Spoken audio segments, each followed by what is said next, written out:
Ang buhay digdi, simple sana. Kami ni Luis, kontento na dawa araw kay niya ang samuyang istaran.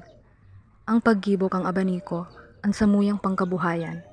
Kaibami man ang samuyang mga kapitbahay na sinabebang, asin mading, na pirming nagpapaugma, asin nag-aagapay sa kuya. Abing. Sige. Nakilagnak na.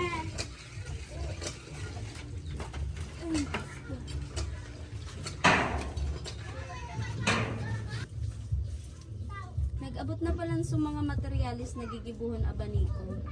Dapat madimapon ang tana ito. Halit mo ata, may tigluto pa ako. Sige na.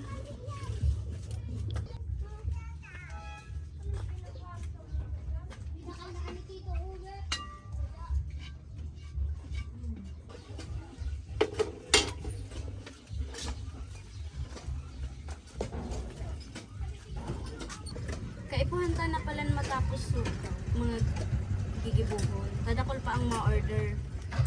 Para na din sa pagklase ka mga agi sa hulyo. Sige na madam. O siya, sige na madima. Inat na kami tamay gibuhong pa makang sarang. Sige na. Salamat.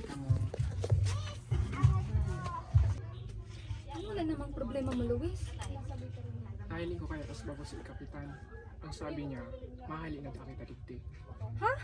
Saan kita dadarhon? Hindi na kita tuod. Squatter da kaya kita digdi. Tsaka, mahal kitang titulo ka ng taga. Paano na ni Abin? Tawaran kita ng harong tsaka trabaho. Paano na makakita ka ni? Sakata na doon isipon. Sa aga, aram ko may solusyonan. Sige, Lord.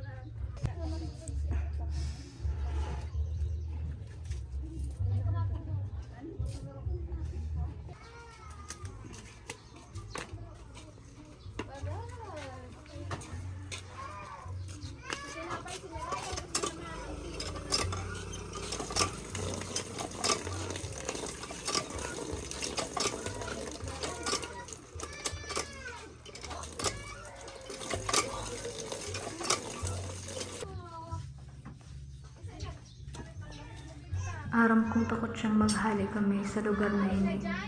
Habo kong nahihiling siyang nasasakitan.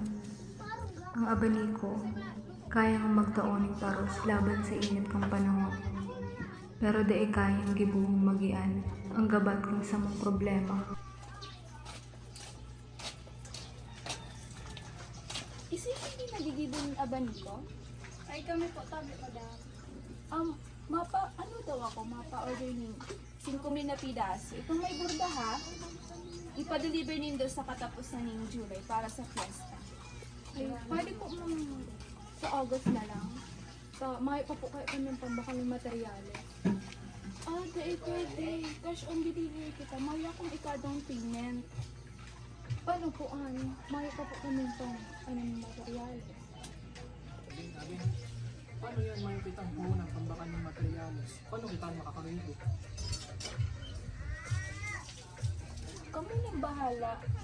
Dakol man nagigibo ka yan. Kung di rin do kaya, sa iba na sana ako mapagibo.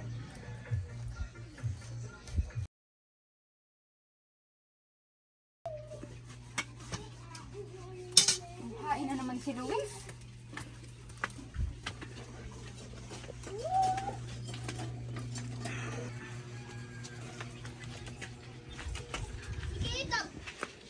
Luis, bilag order baga. Ang tagang daig ka lamang pakiaram.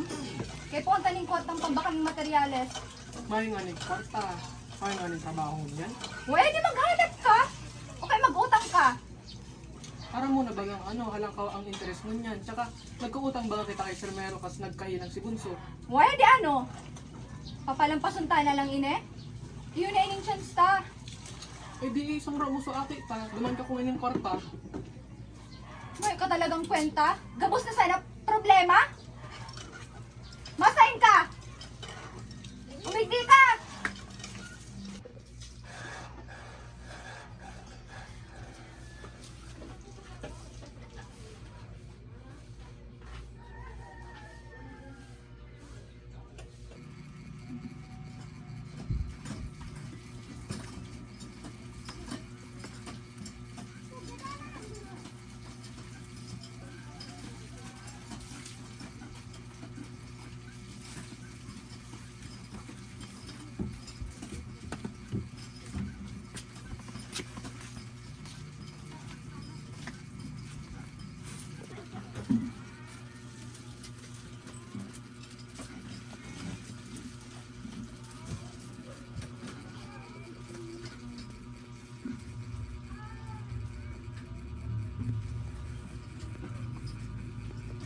Nay, matapang po ako, Nay. Salamat.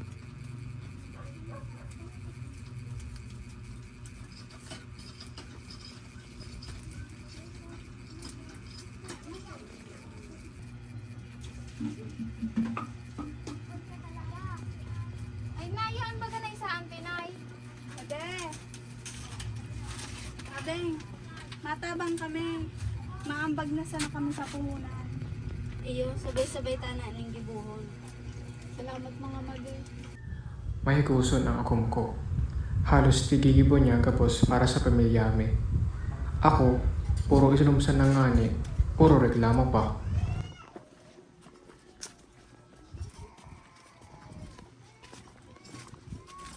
Abe,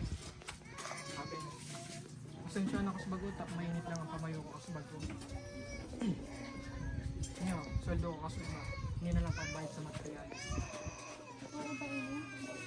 Iyo, matabang din ako sa pagpabakan tsaka pagpakang gamit. Sarabay kitang mga sa kahirapan.